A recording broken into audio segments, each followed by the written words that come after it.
Now we've removed the and we've added to. You don't have the intensity that Ethan Hawke has, the gravitas. I didn't have to dance for my films. And half an hour in the shower. You know what would be a really good idea? What if the grabber wore ice skates?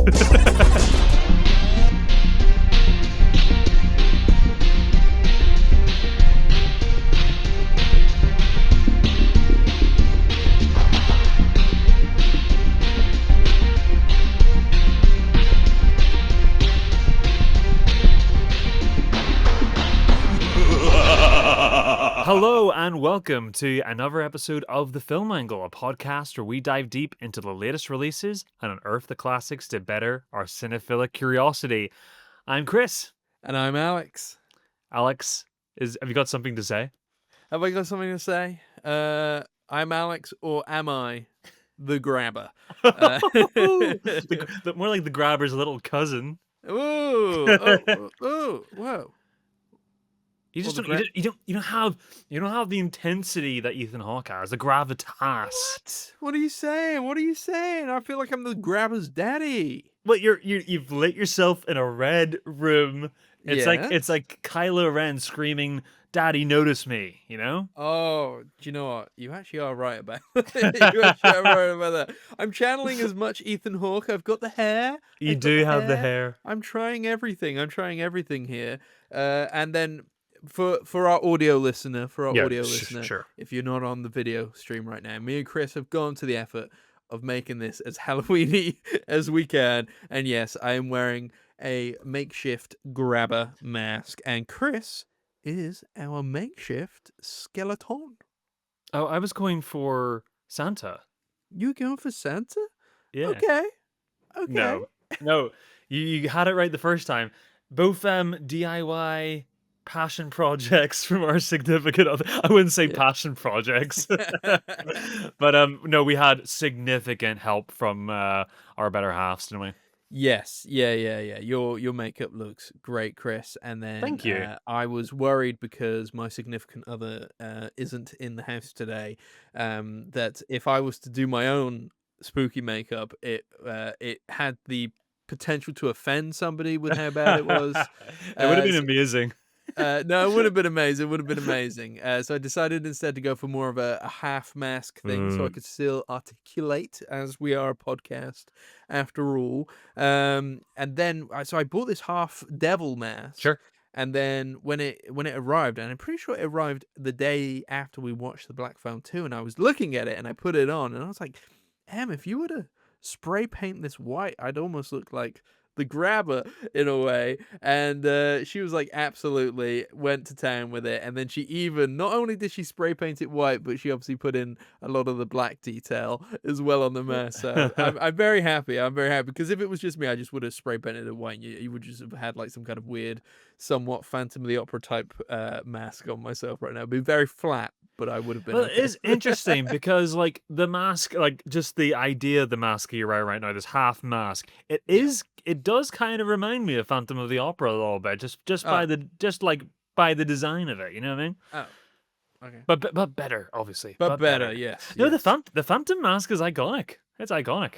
It's iconic, yes. Yeah. I just meant like there's a flatness, isn't there? There's not much definition. No, you got a lot more going on here. I like all the crevices are colored in, all the contrasting here. Yeah, she did an amazing job. And it's like anybody who like knows, we like usually weekly we'll play like Fortnite or something else embarrassing that we shouldn't imagine. Don't out us. Okay, we'll play serious video games once a week. We will go on FaceTime, and Em's usually doing arts and crafts all the time when we're doing that. Yeah. I don't know if it's because I'm boring, but no, she's just it's a little bit of that, and she's also just really, really good at that sort of stuff.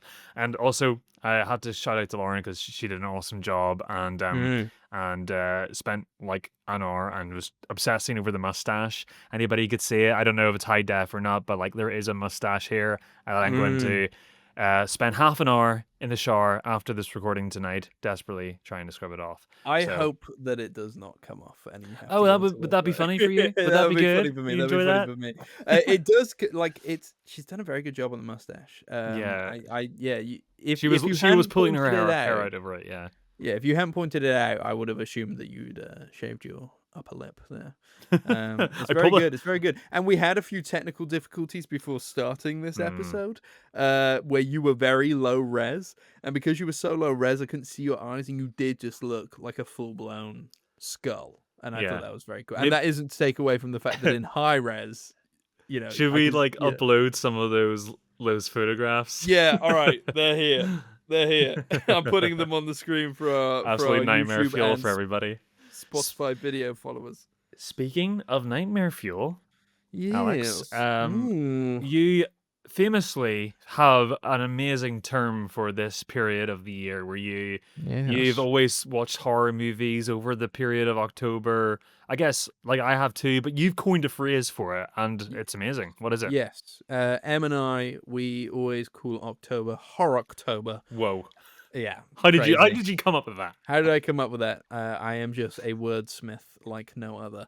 And yeah, we try to watch as many horror films as we can. That being said, this year and last year, obviously, I ended up going to London for the film festival, which is, I love to name drop when I Yeah, can. yeah, yeah. Chris is sick of it, but it does eat into our time to actually watch horror films. I've not seen as many as I would like this year. Sure. But we are, yeah, we're trying to catch up on a few. We're trying to catch up on a few. But yeah, you're actually going to be over here for Halloween this year, Chris. So maybe we'll have to watch one on the night as well. It would be rude not to, right? And it has It to. would be. I'm scratching my head. What should we watch? It has to be something good. It has to be Yeah, worth our we time. have been watching all the Scream films together, and we do have the final We one do. of that to We do catch keep up with. skating around it. I don't know why we don't just commit to it. But like Yeah, I feel I don't know. Maybe something something else. spooky. The Scream we could do. I feel like I can watch that any time of the year. We can Yeah, always yeah, do that, right? yeah, yeah, yeah. We'll have a think over the week. Yes, yeah. There's definitely maybe there's a classic out there we haven't seen. Hmm. And I know you've been catching up on a couple of horror classics Yeah, yeah. over the last couple of weeks, as you also have been increasing your uptake of horror films over the month. Yeah, well, like, Lauren really loves horror movies. And you know Mm. what? Whenever I start to watch these classics, fill in these gaps, I actually start to learn to realize maybe this is my favorite genre. Like, like it is so incredibly entertaining to watch a good horror movie, right? There's like nothing like it. There's something about, even when you're during the working week and you stick on a horror movie at 8 o'clock at night and you don't think about anything else. It's just like, it's the one genre where just like, I think there's like studies and books written about horror as a genre where it actually is one of the best genres for mental health because because you're so absorbed and taken in by a plot or so, it commands your attention, and it's something about that kind of it just Mm. all your peripheral thoughts and visions of everything going on in your life or anybody else's life or what I got to do tomorrow or like, oh shit, I forgot to take the fucking chicken out of the oven. It's Not the it's chicken. not the chicken.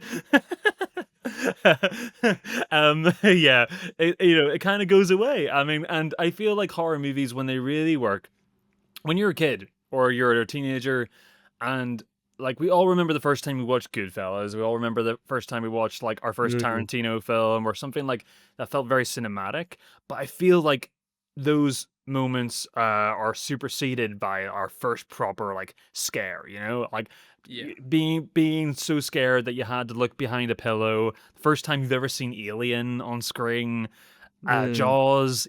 I feel like those are like the things that we really latch on to, and I think that it's great to be scared. I cherish the moment as an adult if I can still be scared because those moments are few and far between. That's so true. That's so true. I probably came to, and we've probably mentioned this in a Halloween special in the past as well. But I did come to horror quite late in life. I always like kind of turn my nose up at the genre a little bit, and it probably was M that kind of was like, well, I really like horror films, so that's what I want to watch. And M is quite a tricky hmm film watcher. So sometimes, I find myself being like, well, I really want to watch a film, so we'll just chuck on a horror film. And then slowly, I've my whole opinion on the genre has changed, and it is also probably one of my favorites as well. And I think like even the bad ones do something, you know what I mean? And it is playing on that primal human instinct, which maybe like drama films and stuff don't. Like drama films try to move you, and other films just try to entertain you, whereas horror films are like we're actively trying to scare you, but in doing so, we have to move you as well. So you need something to connect to Yeah. in order to be moved. So there's they're playing on a lot of emotions, which maybe other films are playing maybe with like one or two. You And know that what I mean? and that feeling whenever a horror movie gets you, you know what I mean? Like, it catches you out and Mm, like, you kinda laugh at yourself despite yourself. You're like, "Oh, crap, like, the movie just got me. It just freaked me out." It was just like, it did something I wasn't expecting.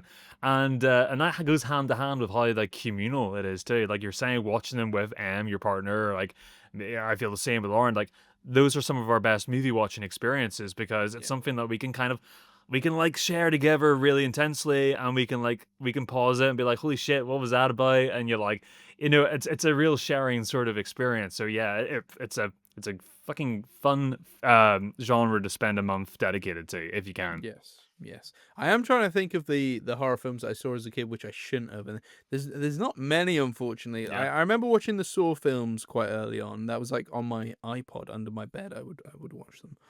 But even then, I was a teenager, so I don't really know if I saw anything before I should have. Uh, But I do love the genre. But yeah, but you had a habit of watching things before you should have. yeah, it was definitely overexposure. On weekend every weekend I would go to my grandmother's house up in Belfast, spend the weekend there, and my auntie would be there, and she was about 18 to 20 during that period, and Hmm. she loved horror movies, and like even if I didn't like horror movies, I would have had to watch them with her anyway. And Your gran loves horror movies. no, my auntie, the one who Oh, was your auntie. 18 to Sorry, 20. I No, misheard for a no. second there. I was like, No, no, whoa. no, all my grandmother watched was um uh Dr. Quinn Medicine Woman. Things like think really old shows. Yes, So Agatha like Christie. yeah, so in Ireland, I think I've told the story before, but in Ireland, we didn't have Blockbuster. We had the equivalent, which was Extravision, exactly the Mhm, same, mhm. a big chain, and we would go. I was in there most weeks, and I think I've also told this story where I went. I used to have to go to Irish dancing lessons because all the girls in our family did it, and I hated it. I really, really hated it with every fiber of my being. I was shit at it, and but I don't know. I feel like you need to do an Irish dance for us at some point. well, I've got nothing to show you because I didn't make an effort at all. But I did this for like I turned up on Saturday mornings and sat in the corner and got my way through it and got picked up at the end of it every Saturday for like 2 years, Mm. and I only did it because I was bribed and incentivized that if you do this, that's great. At the end of it, we'll take you to Extravision afterwards, and you can pick up any movie you want to Ooh. watch. And so I did that. I just like I got to pick a mix every Saturday. I picked the movie that I wanted to watch, and and sometimes those were horror movies. Obviously, I get an adult to go to the counter for me. But yeah, no, I love the genre, and it was great watching them back in VHS back in the day, where it looked shitty, it looked really grainy, and like the blacks, like, if Michael Myers was like hiding in a not Mike Myers, if Michael Myers, if Austin Powers was hiding in the cupboard, it would have been like what you could see in high def in a 4K up-res nowadays, and you could see him clearly hiding in the cupboard, but back then it's like grainy and so distorted, and you're like you can just about make out his shape, and yeah, your imagination as a kid just went wild. So yeah, I got fond memories whenever they used to scare me. Unfortunately, I am a bit desensitized now, but like there's still like I still love the fun of them. Yes. Yeah, yeah. Yeah, Yeah, yeah. so that's my Ah, relationship. We kind of we do come from different levels, but yes. we've met in the middle, and we both are big fans of the genre. I didn't have to dance for my films. Like yeah, yeah. They just fired a gun in my feet. It just forced me You're like, I'll do it for Goodfellas. like a monkey. I don't know how people Irish dance. Um, That's I was uncanny. it was uncanny. There you go. Great stuff. Great stuff. Talk me through some of the films you've been watching then. What have you been watching Like before we get to our big review of the week? Sure. I guess I'm just gonna go through this quickly because I've watched about like I don't know like 10 odd Ooh, films that's this pretty good. month. That's not That's too pretty good. bad actually. But What horror film? 10 horror films. yeah, I think so. Right about that. So if I'm going right from the top, at the start of the month, I had seen when I was a kid. I had was 14 at the time. We watched Let Me In, which was an American Mm. remake of the Scandinavian film Let the Right One In. Yep. So we finally watched Let the Right One In this time, all these years later. Good movie, man. Very, very Mm. good. You've seen it before. I think you've seen both of these, right? I'm pretty sure I've seen both. They did like a bit of a double bill on Mubi a while ago. I Oh, don't sure. remember it fully, but I remember thinking both of them were pretty good. Yeah, yeah, they're very good. This one is yeah, it's very interesting because again, it's a very simple story. It's overtly about bullying. It's about being an outsider as a kid, living in a small town community where everyone kind of like it doesn't seem like anybody really has a life in this community. It's kind of like in the middle of nowhere. The adults drink a lot, and the kids either bully people or they are bullied themselves. And we follow our main character. He's like a 10-year-old boy who lives alone with his mother, and he's very isolated. He's not the common. He's not like like the jock schoolboy. He's very much like an outsider. He's a Mhm. very sweet, gentle soul. And he gets picked on for it very, very aggressively. Like some of the abusive scenes in this film are really hard stomachs some of the time. And one day he's out in the middle of the night playing in the communal playground outside of his apartment complex, and he meets a girl. He's also 10 years old. He looks a bit disheveled, and she takes a shining to him, and he's never had that attention before in his life. And it's also like a prepubescent coming of age of there's sort of the kind of both of them are kind of finding their sexuality is starting to develop, and there's subtle hints towards that, and it becomes a really beautiful like sort of YA story. It's kind of like a bit more of a classier Twilight, but for a different age group. But it's a gnarly film and it has a lot of emotional weight to it, and I think it stands up really well. It's low budget, some special effects in it. There's a scene with like loads of cats, that is obviously CGI, but I'm like, you know what? There's so much style in this movie that they're going for. I don't care. Like, I really applaud the effort. A really great movie. If anyone's not seen that, um, or they've seen the American version, and Mm. this is great. It's a great film. Yeah, I wish I remembered more of it. I do feel like I watched the American one and thought it is practically a shot for shot remake. There wasn't much difference to it. Yeah, Have you I think seen the it's American one? yeah. I mean, that was Cody Smith McPhee Yeah, and he was very good. Dakota Fanning? Chloe Grace Moretz, if I believe. Oh, all y- right. Wow. I got my young blonde actresses mixed up yeah, same person. there. And Richard Jenkins as the dad in it. Mm, Um, uh, Dad of Dale Doback. Yeah, no, I think it was all equally well received. I think it's one of the better American yes. remakes of something. Um, but yeah, I think I watch both. I guess. Yeah, watch Yeah, both. Watch both. Any others yeah. worth mentioning? If we want to go new, I Yeah. did watch, and I was really excited for this. Final Destination Bloodlines. Oh, yeah, I have seen. Yeah, I've seen Final Destination Bloodlines. We can chat about that. We can chat about that. Yeah. Um, I wasn't as big a fan as I was expecting to be. I was finding less fun with this movie than I thought I was going to. And I kind of have a love-hate relationship with this franchise. I Mm, think I think it has its fun moments. And when I saw the trailer for this new film, I was like, "Oh, I can see the potential here." They're in on the joke, yeah, and yeah. the set pieces are elaborate. It's hokey, but I find that this movie had obviously an intentional Hallmark quality to it. It looked really like the movie looks awful. like the I There is a glossiness, especially to the like the period scenes at the start. Mhm. Where it's all in the 70s. There's there is a very glossy nature to it, and I guess as well, yeah, I guess actually even the kills, even though the kills have always been quite cartoony, Yeah. they're very gory this time round, But, incredibly like, gruesome, but very like it is, CGI but gory. very CGI gory, Yeah. yeah.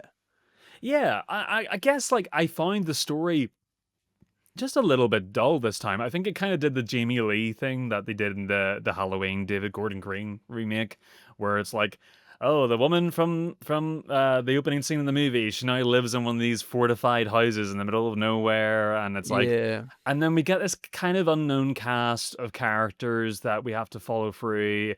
We have a young protagonist who we have to follow, and, like, I just feel like nobody's acting apart from one guy. I like the tattoo artist guy. He's kind of fun. mm, But everybody in this I just thought were kind of like, it was kind of like Hallmark performances but without the fun. And the writing just wasn't really to snuff for me. I don't know. I thought I was gonna be like giddy and laughing and like in on the joke. But once it kind of like after 5 minutes, it kind of wasn't as cute anymore. yeah. Um yeah, a little bit exhausting for me. I was a little bit disappointed in that one. I think it probably didn't help that like a year prior we had Saw 10, which was like Mm. a return to like a schlocky franchise that had really overdone itself and But then coming back with a good idea came back behind with a it. really good idea that also paid homage to those earlier films, but like had something to say and did something really interesting with it. Mhm. And I think we probably all thought maybe Final Destination Bloodlines was maybe going to do something similar. I don't remember. I did not leave the film feeling negatively about it. Sure. I thought it was good fun. I don't think it broke the mold in any way that I thought, oh, I can see why they brought it back because they had to tell this exact story. Like you said, they're playing off of a lot of things that have happened in recent legacy Halloween sequels and stuff like that. Like they're playing on tropes, but I had fun. I thought the deaths were like very well, puzzle pieces in They terms of were like yeah. how we're gonna get to this. It was creative enough. It was gory enough, and I had enough interest and intrigue going in that I just thought, yeah, I had fun. I had fun with it. Cool. Yeah. Yeah. I don't know. Maybe it was a performances thing. I struggled to latch on to any of the cast.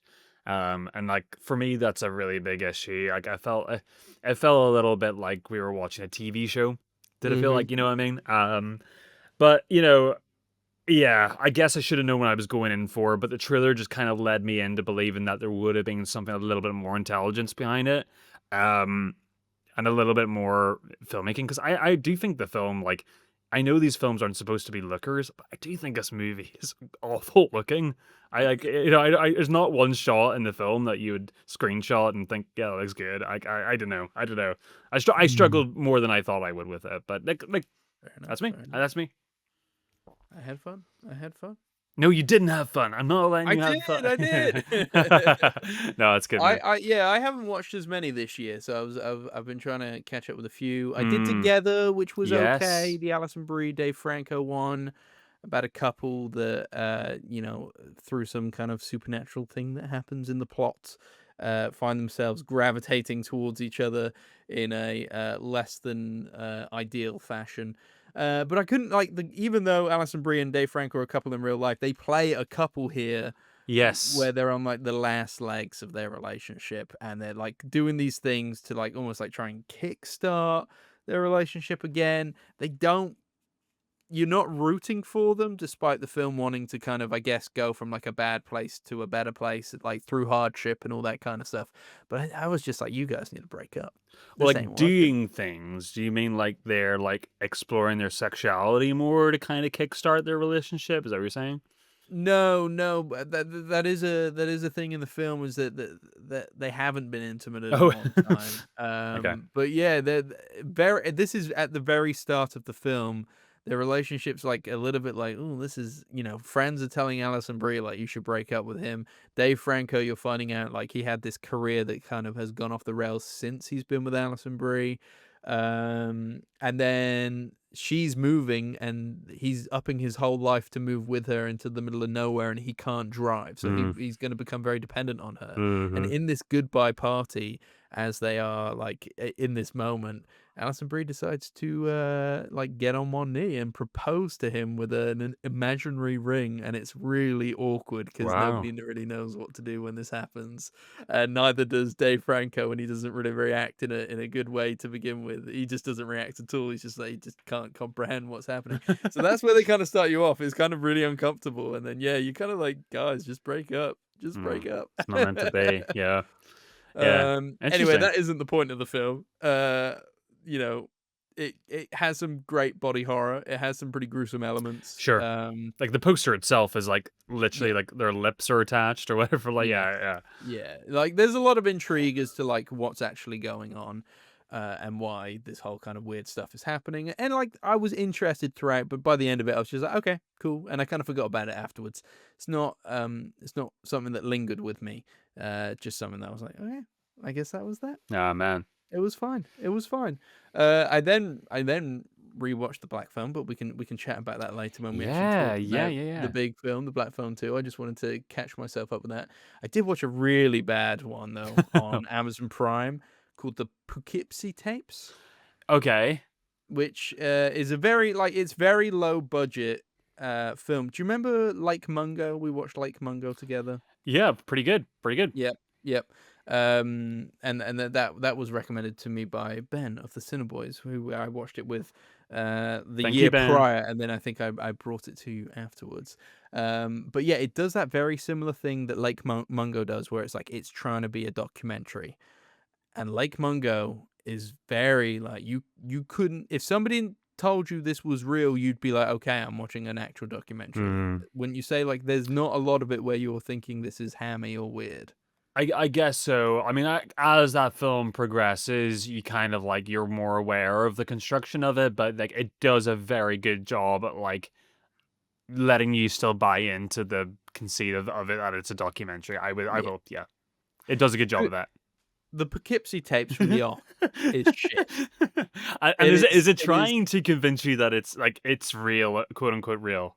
I don't know. Sometimes I think it's trying to be funny, and other times I just wonder if it's really badly written. Hmm. So yeah, the very start, it's almost obvious from the get-go that it's just not up to scratch in terms of quality, in terms of recreating that. And it's trying to recreate a kind of true crime documentary. And to be fair, this is from 2007, so the Netflix true crime craze has not kicked off at this point. Okay. So like we have a very different look.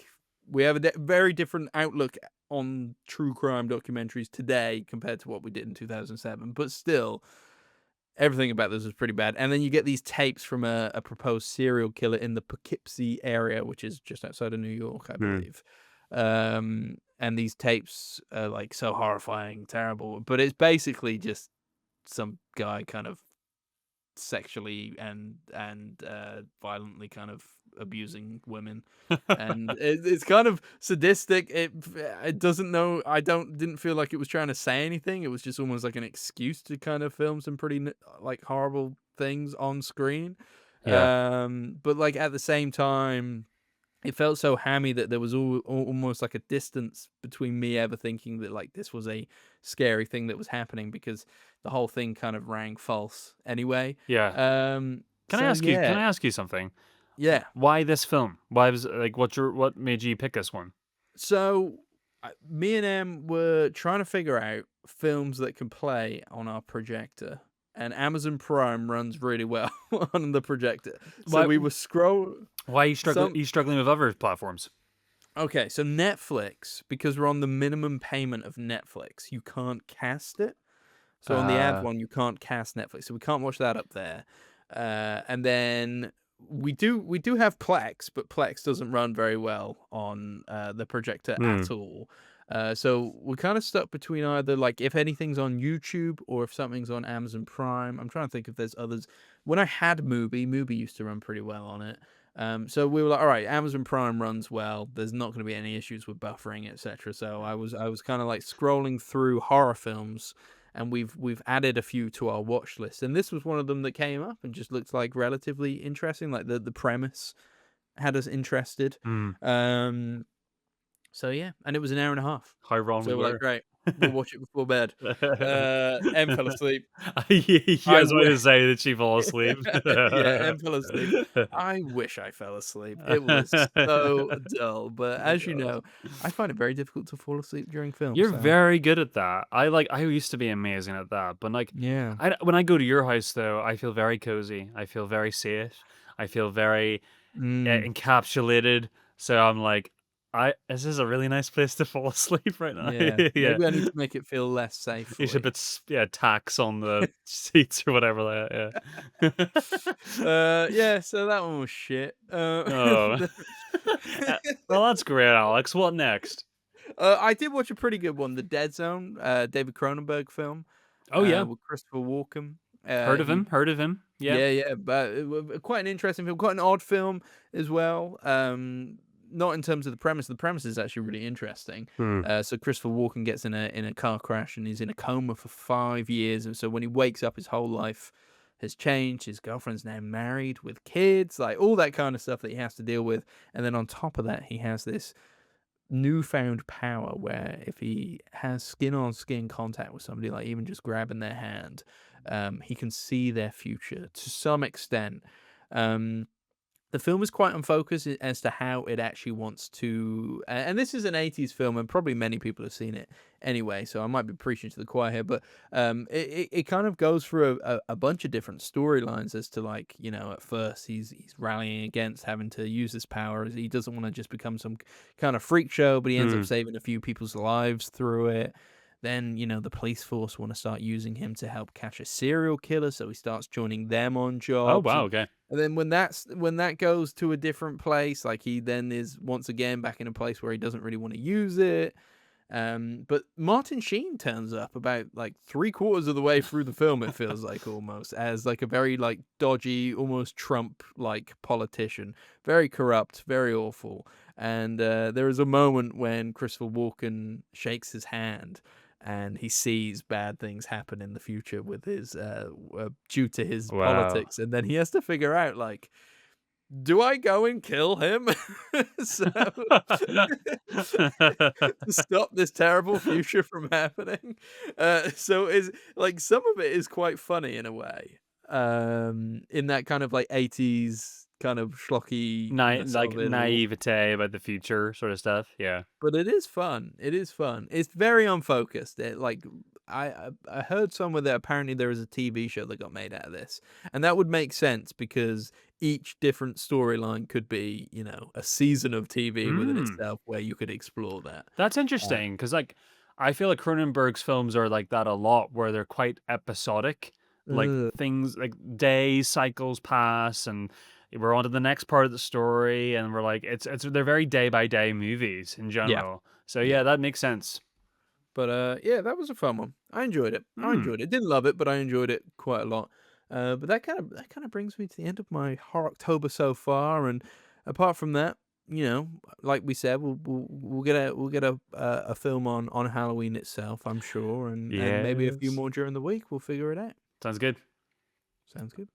Was there any more you wanted to chat about before we jump into the Black Phone 2? I mean, like, I guess I can just really quickly, I won't like get into any of them in proper detail. I'll just go really fast. I kind of covered some really big gaps in some old classic Oh horror yeah. films that it's fragmentedly seen in my childhood or my adolescence, but like I never properly, capped them off or understood them as an adult. And the first one of that was Hellraiser, a film that as a kid I knew who Pinhead was. He scared me. I didn't know what his deal was. I just knew he had a shitload of fucking metal in his face, and it was creepy as hell. And then I watched the film for the first time, and I actually kind of went into it pretty blind, Alex, because it was not what I expected it to be. It was Pinhead's kind of like a small part of it. No.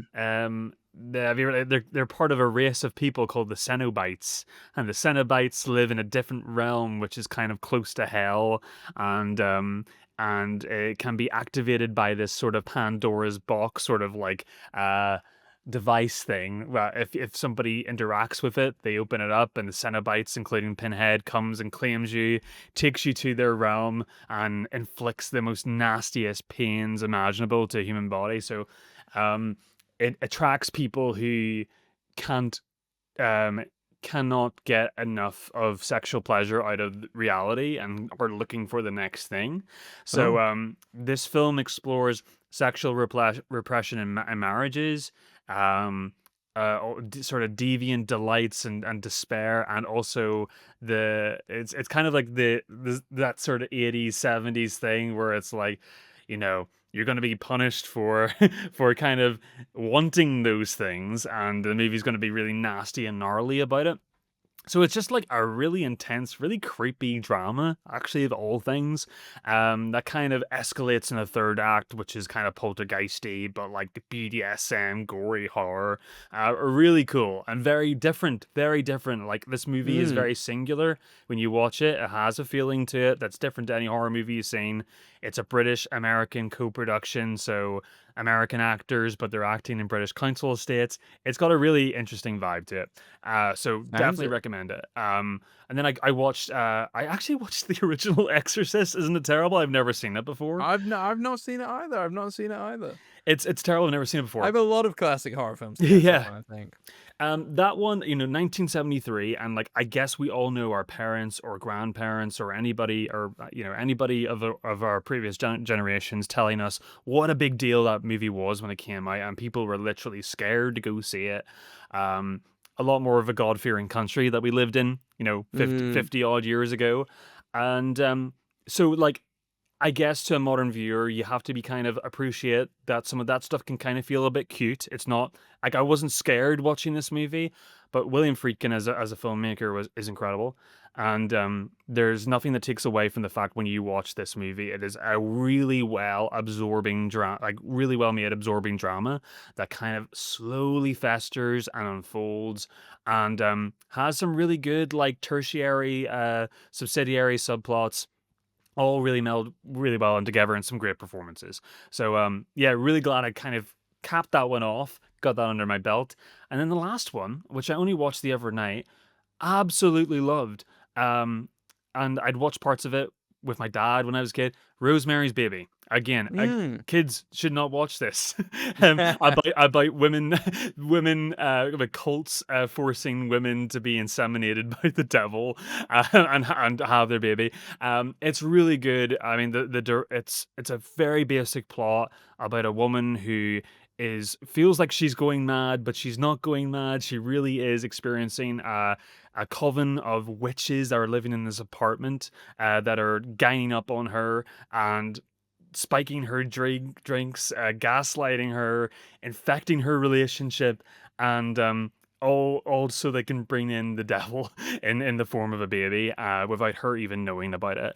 And it's an incredibly absorbing drama, which its scares come from its crazy gaslighting, intense conversations. There's Hitchcockian elements to the story. The characters are bizarre, wacky, gonzo, but it's classy filmmaking with a capital C. And for its 2 hour, 20-minute runtime, absorbing as hell. Like, it's incredible. So I would say out of the whole month, that was probably my favorite movie I got up with, Rosemary's Baby. So yeah, it's been nice to catch up with some embarrassing blind spots. Yeah. Well, you've made me have to reveal to everybody. Yes, I've not seen The Exorcist yet, and yes, I've not seen Hellraiser, and yes, I've not seen Rosemary's Baby. 3 weeks ago, I was the same, so it's absolutely fine. I feel like most people are like this, Alex. I feel like people just are too scared to admit it. To watch the ones that are like absolute classics. Yeah, it's very difficult. You want to leave a little bit of something in your later years to look forward to. Yeah. Maybe that's it. Yeah, I need to catch up with those at some point. Yeah, definitely recommend it. Yeah.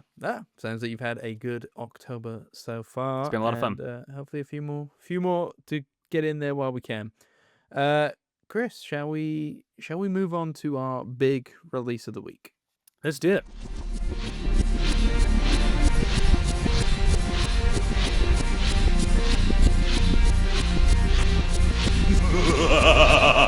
So, our big release of the week is Black Phone 2, which is the sequel to...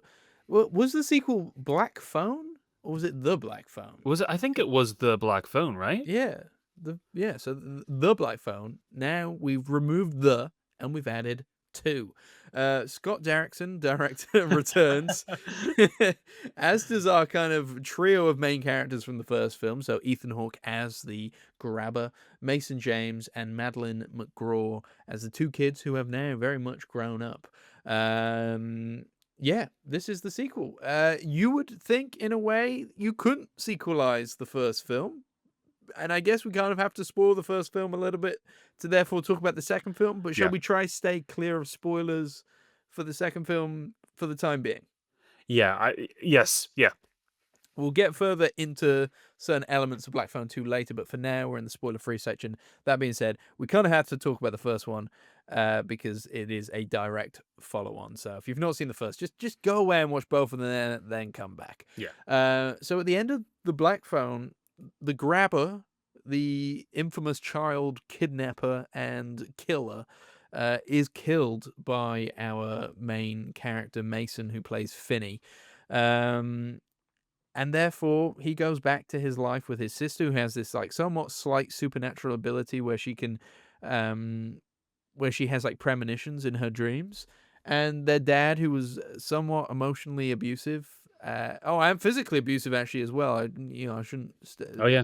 stay too far away from that. But he is now in our new version of the film. Finney is still dealing with the trauma of what happened to him many years ago, and how he has to get himself out of that kind of spell that he's in. And then Gwen, her visions are getting even stronger now, and she's seeing visions of dead kids, which she's not aware of, or doesn't know what to do with this, and how to deal with this. And then their father is now also a lot better a person, but is still kind of dealing with the ramifications of like he is or has been a shitty dad, and is now trying to kind of make a good life for his kids, even though he isn't the greatest at doing that. So you have this interesting kind of thing going on, and you wonder how are they even going to bring back Ethan Hawke's grabber, and I know obviously we deal with the undead somewhat in the first film, but you're just not sure how this film is going to go. And in a way, this film is like a complete different beast than the first film. The first film was this kind of very simple, plays on 70s like serial killer and kidnapping paranoia that was, if you watch any Netflix documentary, seems to be all the rage in the 70s was kidnapping kids and serial killers. So but it plays this kind of very simple thing of kid gets kidnapped, and there's a phone within his prison cell, in his abductive cell, where in a somewhat supernatural way, the kids that have been killed by the grabber prior are able to speak to him and kind of help him out in a way, and using all the ways that the kids had trying to escape the grabber before, he is able to kind of, it all ties together, and he's able to escape from the grabber himself after killing him. So we should probably start there. Like, what did you think of The Black Phone? Because I remember coming out of the cinema when that first released thinking it was absolutely fantastic. Like, I really, really enjoyed it. And I made sure to rewatch it before I went in. Good and idea. It maybe doesn't hold up as well on rewatch, but then I think it's a film that if you kind of know where it's going, it's not nearly as much fun as when you're in the moment. Yeah. I really liked it, and I guess this is an overarching thing that we're going to talk about both of these films. And I do quite like somebody trying to make a modern Stephen King effort. Like, it kind of feels like this film does feel like it belongs in its time period that it's set in, and I think there's a really good devotion that Scott Derrickson does to the period setting without being like over the top about it. And I think has very interesting casting. I think Ethan Hawke, like, it's kind of the first thing like this Ethan Hawke has really kind of explored in his career. Yeah, I mean, in terms of being like a full-blown It's a villain, full-blown, yeah. because he was in the first Purge, wasn't he? Purge. Yeah, That's it. So that's he's true. dabbled. He's Okay. dabbled in horror before. He has, and obviously Mason Thames is a big discovery out of this. He's kind of blown up and become a big movie star. And I remember Madeline McGraw as Gwen being like a really strong presence in the first film, where I'm like, Jesus, this girl, her crying is like, did they actually hit her on set or something like that? Yeah, like, her crying is like horrifying in that, like in a good way, horrifying. She's I mean, they write the character to be this way, but she's like Yes. a little bit precocious in like that somewhat irritating way. Yeah, That she is precocious. I do think it is written into the character. Yeah, but I find it entertaining because this film kind of like exists in this weird space between very serious and genre and like very like hokey genre, and but it's like neither mm, of those two. It's like a nice little sit in the middle where it's mm, just like very good entertainment, and then suddenly there's like these like these flourishes of like of interesting filmmaking that's Derrickson obviously really wanted to put into it. And yeah, like with the dream sequences and everything, like there's we're playing with film stock or doing some interesting, and yeah. there's emotional weight behind it because like I think it delivers on its promise of like retribution and honoring the fallen. I think both of these films do that really well, and it's great. And then by the time that the grabber gets his, obviously not his final comeuppance, but gets his comeuppance in the end of the first film, it's very cathartic. It's very enjoyable. Mm. Yeah. Yeah, incredibly so, incredibly so. Yeah, I was a big fan of that first film. Mm. Yeah, and then going into this, like I said, it is a completely different beast, and I struggled with that to begin with, to be honest with you. I found the Black Phone 2 took a while to kind of like get going for me Okay. because it's very much a mood piece, and Scott Derrickson clearly has this kind of vision for almost turning the sequel on its head in a way. Like it's nearly like a full 180 to the first film in terms of just like how it is shot, how it kind of feels, and even the storyline and how the grabber is presented. That whole thing, it goes down a very more mythical, dreamlike nightmare route. And it plays with this a lot in the first kind of half of the film where you kind of like dream sequences and spooky things happening, but you're not 100% sure what like the stakes are yet, and you're not 100% sure like what the story is going to like Hmm. ultimately end up becoming. That being said, he does a really like when he's playing with the visual language of this film, Yeah. so cool. Like the change from like a digital kind of style film as we've seen prior to what appears to be on some kind of film stock when you enter the Hmm. dream, The soft focus of like, yeah, it's. the soft focus, the grain, the like Mm. proper like 70s style kind of look and vibe to it when you're in somebody's dreams. And it for a moment I wondered if I had like not nodded off, but like not Just so clocked trippy, something aren't when they? Yeah. yeah, when we cut to something that was more film grainy, and I was like, has it always been like this, or am I just like noticing it now? But yeah, you kind of it's quite good because it kind of builds you up to understand like the language of the film and when different elements are happening, so that therefore by the time the film actually like kicks up a gear, Mm. you're like, I know the rules, I know where I am. Whenever this happens, this happens. When this happens. So when we actually get kind of halfway through the film and you get a like fight sequence somewhat with Ethan Hawke's grabber in a dream landscape Yeah. that involves Gwen just kind of being thrown around, and then Oh for any yeah. character outside of the dream in real life, it just looks like she's being like picked up by the Invisible Man. Um, all of a sudden, I was like, I get this now. I get this. I understand where this film is going. I understand the stakes, and I see what it's trying to do, and I'm in it. And once that moment had happened, I like settled into it a bit, Yeah. and I had a lot of fun with it. Um, it's a good fun film. It's a good fun film. Is that a similar experience to what you had? So I was having a lot of fun from I have a bias, Alex, and a very specific bias that I've discovered. I like horror movies in the snow. Yeah. I really like a blizzard. And I really do like the way it kind of narrows the story in and focuses its characters and makes the cast list single digit. I really like that. We have like Damien Bichir from like everybody knows him from like The Hateful Eight. Like Yeah. even like the nun. I don't think he's that proud of that film.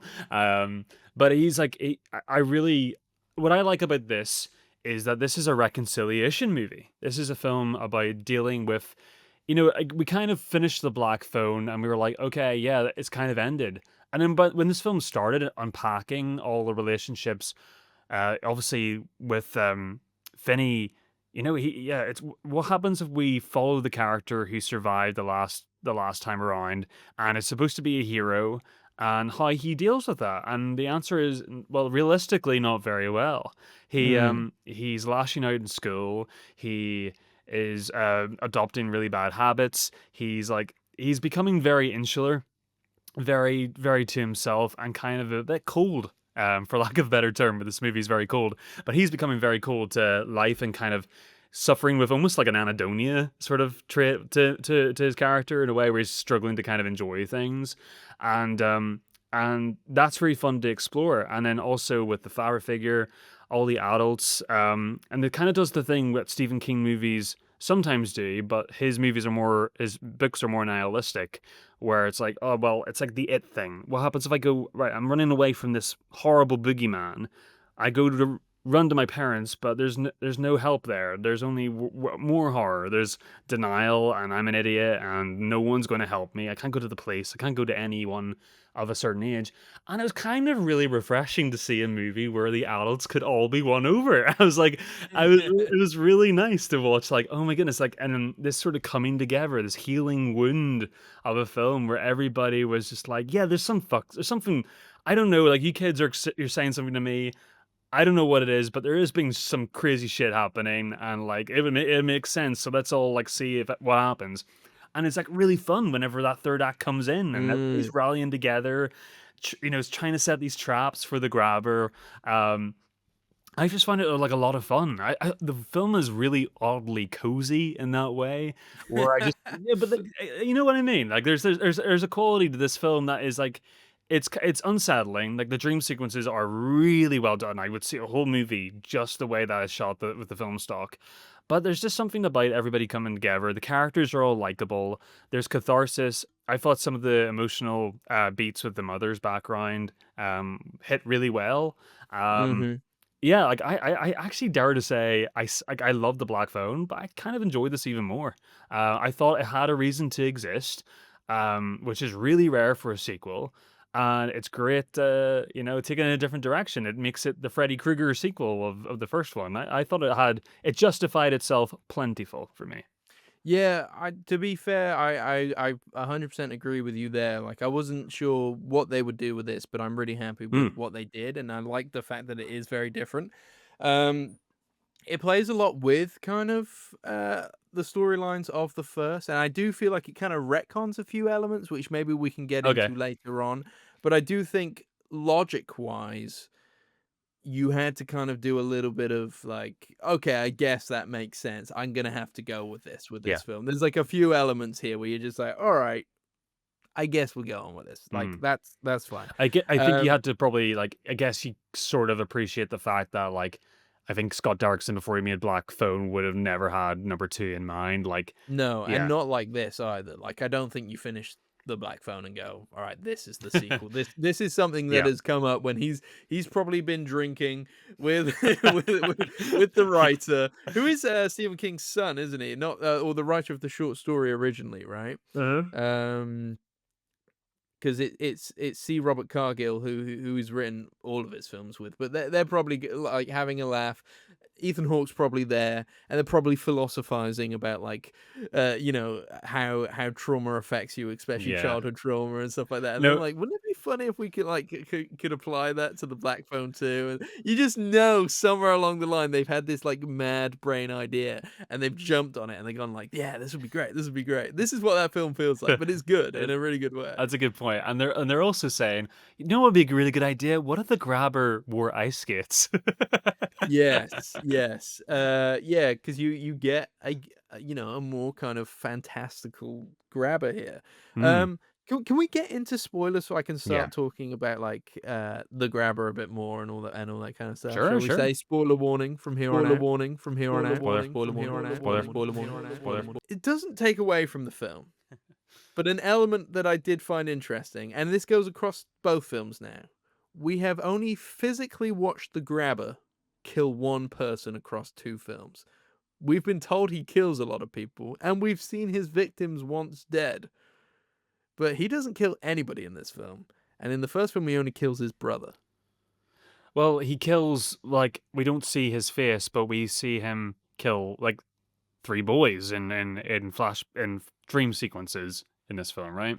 Yeah, I just Which like were I which were find gnarly. They were nasty little dreams, weren't they?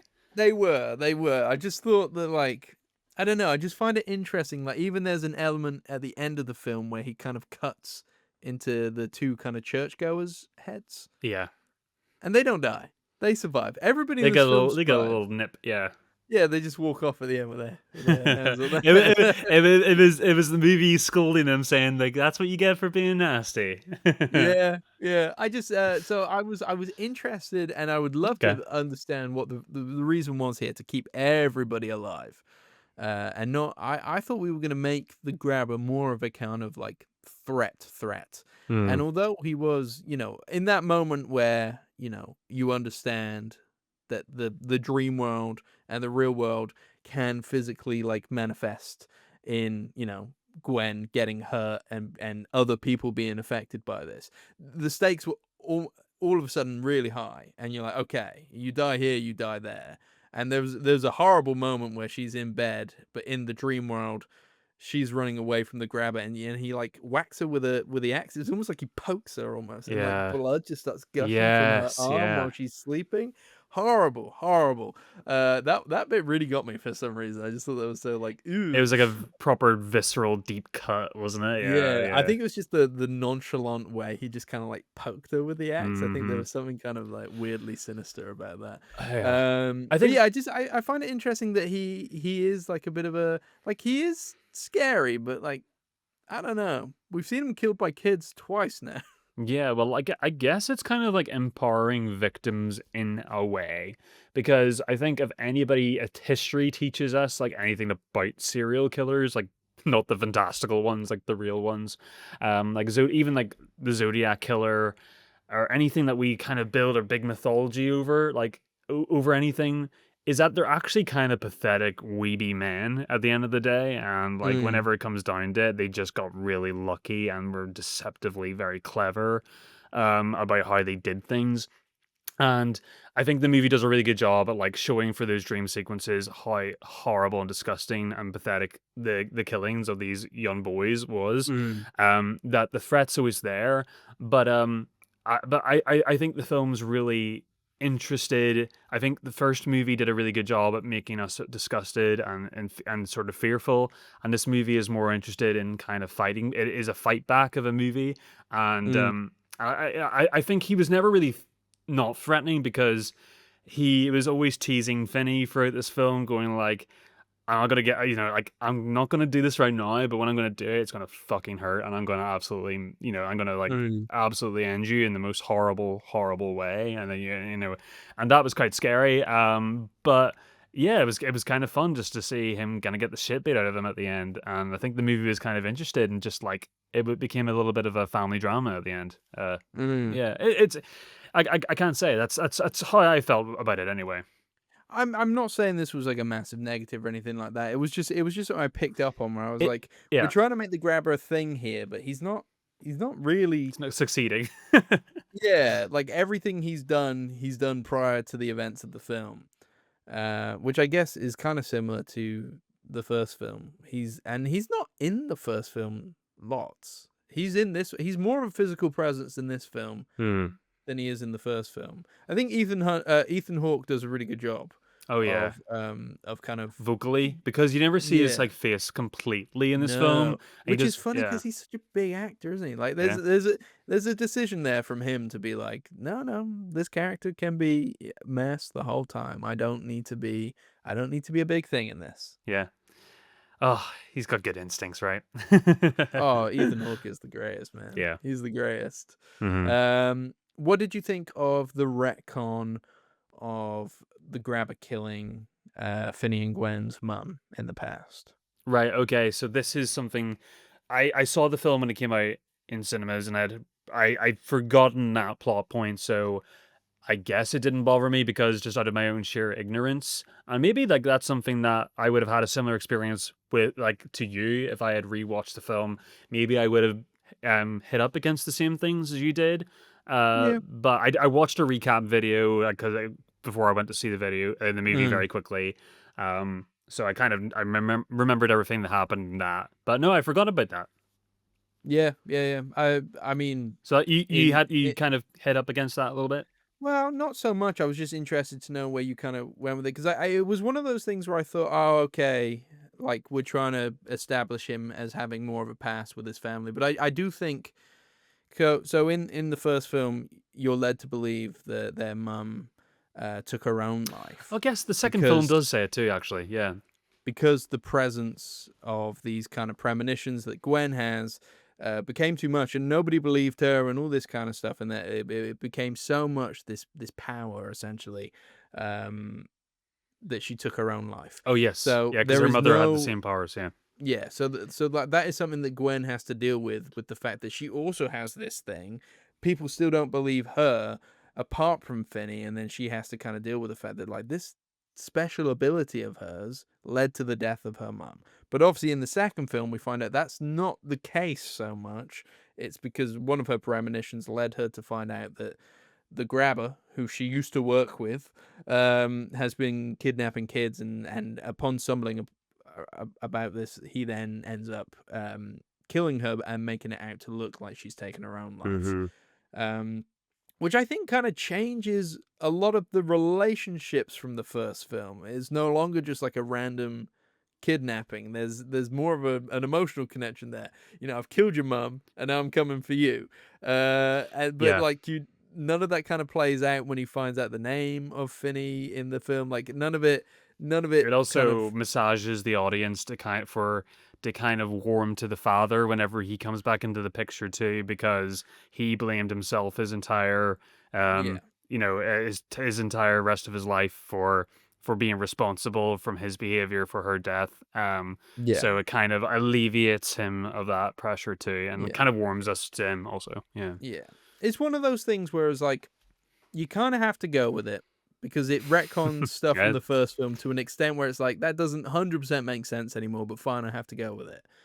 But I think that like it's not that I hit up against it. It was just the for me I felt like you didn't need it. Hmm. You didn't need to do it. Yeah. I don't think. Like there Yeah. was enough going on with this film already. I mean, Like the grabber didn't need to kill their mums. The connection he had with Finney and with Gwen hmm. was enough to be like, well, between the two of you, you were my demise.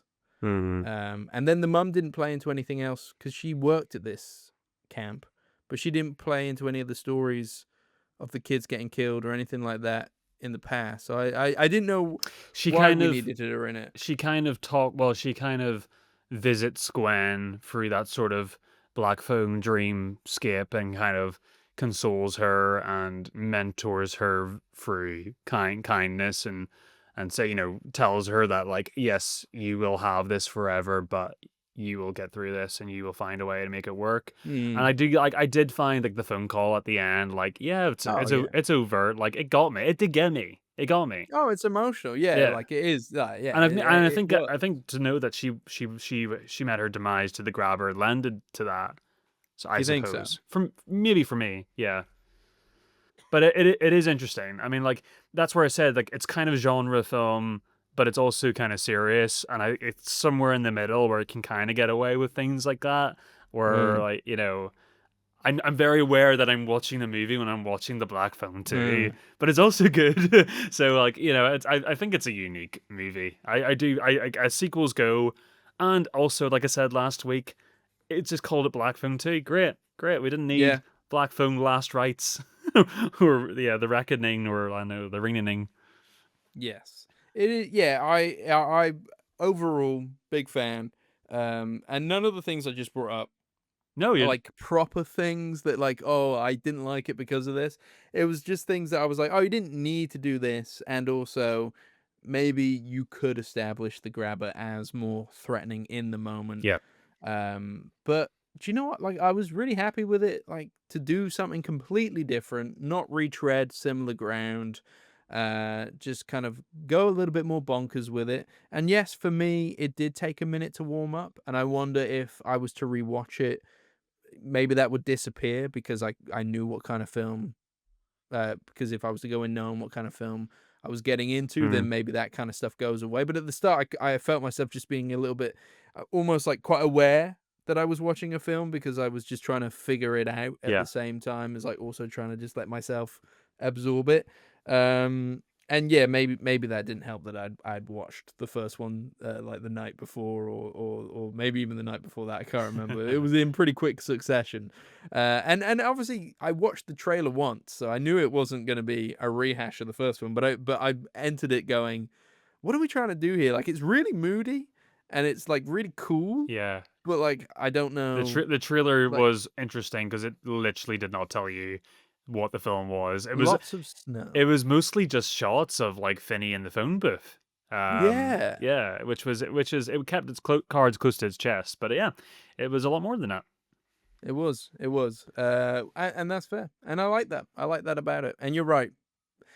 Films in general set in the snow look great. Something about like a bright white feel. Yeah. Yeah, So yeah, I saw I had a lot of somebody fun. I saw somebody say that like Mason Thames as Finney, like he never looks like he's cold in the movie, like in the blizzard, but like he just looks like That's he's a shit. true. Like in a way, I'm like I kind of did dig it because I was like, yeah, like he's so like numb to everything now where I'm just like that bit at the Mm, start where like they're stuck in the blizzard and they can't get the car. They need to guide the car to the camp and he just gets out the car without even thinking and leads it. And I'm like this yeah, like he's kind of had the stuffing ripped out of him a little bit. And I thought it was a choice actually. I thought it was quite cool. yeah, yeah. But yeah, I think you don't notice it in the moment that they don't look cold, that cold. yeah. But it is, yeah, it is quite a cold film, but Hmm. it's good. I Snowskin. liked it. The I thing liked it. I think maybe some elements at the end there was making it sound like I didn't like it. no, they're Uh, interesting conversation. I was bumping up against things a little bit, but nothing crazy, nothing crazy. Yeah, I like the dream stuff. Well, it's It was true. Like different. if you're thinking about things, you're out of the moment sometimes. So, like, yeah, I get it. Yeah, and the visual language, great. I really like Scott Derrickson as a director. There's not a lot of his stuff that I have disliked. I really liked his take on Doctor Strange. In a way, I Mm. wish he'd been brought back for the sequel, even though the sequel was obviously a Sam Raimi film. So Yeah, I can't complain for their choice of the next director. But I thought he was a great pick for those films. But yeah. did you watch Sinister? I quite like. I had Yeah. Ethan Hawke in it as well. Yeah. Oh, of course. Yeah. Yeah. It is not his first time working with Scott Derrickson. Yeah, one of the main ones I haven't seen. Talking of which, I'm just looking at this thing here. He has an exorcism film and a Hellraiser film. Yeah. So there I you think go. Hellraiser one was that maybe his first film? Yeah. It looks like it might have been. Yeah. Yeah. Not what. Um, Well, but yeah, I haven't seen The Gorge from. Oh no, it was early this year. I kind of do want to see that. I want to see I The thought that Gorge looked really too. interesting. I thought that looked like it could be fun. I've had people tell me it's good. Yeah, I've also had people tell me it's bad. So, Oh, okay. but I think Scott Derrickson is quite similar in that way. And like his films don't always appeal to everyone, but the people it does appeal to, they seem to latch onto it. Yeah. Like myself with Doctor Strange, I think it's one of the best, I not the really best, liked but it. like Yeah. one of the best Marvel films. But there He's you go. deceptively like a filmmaker who you think is just like a safe pair of hands, but he actually does have a little bit more about him than that. Yeah, he definitely seems like somebody with a vision, doesn't he? Hmm. And I liked his vision here, definitely. Oh, such a good way to cap it off.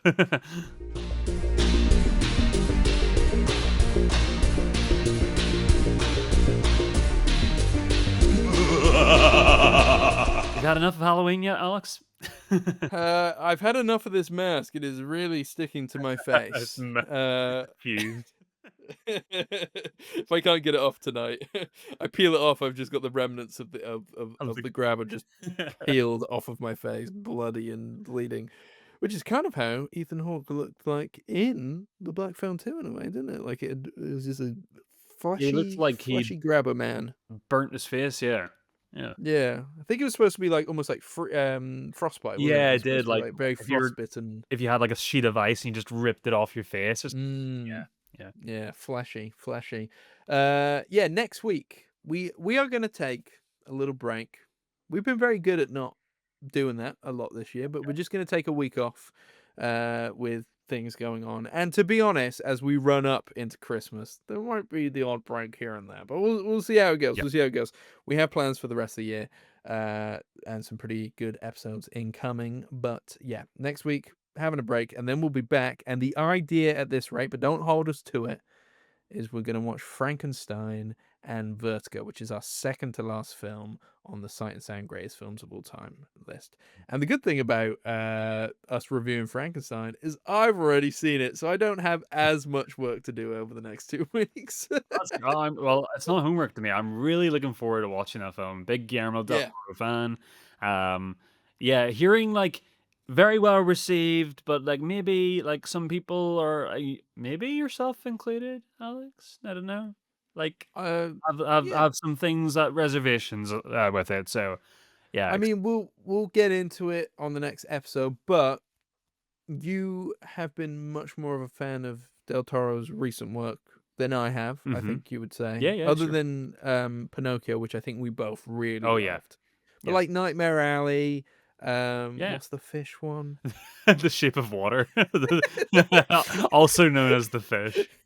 Yeah, I didn't love either of those. Yeah. So I've kind of gone in maybe with those preconceived feelings a little Are bit. we still kind of like consensus saying that Pan's Labyrinth is the best? Is that where we're at still? Yeah. I think so too. I love Crimson Peak. That movie is. I love Crimson Peak, yeah. And I love Hellboy 2. I'm a big fan of Hellboy 2. A lot of that shot in Northern Ireland, actually. That one. Oh, everything is these days. Yeah, well, there's a whole sequence in the Giant's Causeway, isn't there? And Hellraisers. Helldivers. Helldivers. Hellboy 2. Yeah, I like both the Hellboy movies actually a lot. Yeah, I like them both, but 2 I remember being particularly fascinated by. So yeah, Pan's Labyrinth still his best film, I would say. Yeah. I did love Pinocchio. And do you remember, because did we do that for the podcast? Yeah, I think so. It was like Christmas. Yeah, Christmas period. We'd just seen the shit Pinocchio. Yeah. And I'd revealed that I was never a fan fan of any Pinocchio. Oh my god. And I even went into Del Toro's Pinocchio being like, I am done with Pinocchio. Oh my god, yeah. And then it turned out it was fantastic. One of the films of the year, wasn't it? It didn't have a Chris Pine joke though. Yeah, there was something, wasn't there? Yeah. Terrible film, the Zemeckis Pinocchio. Sorry, Zemeckis, but yeah, that was awful. Zemeckis, what happened? What happened?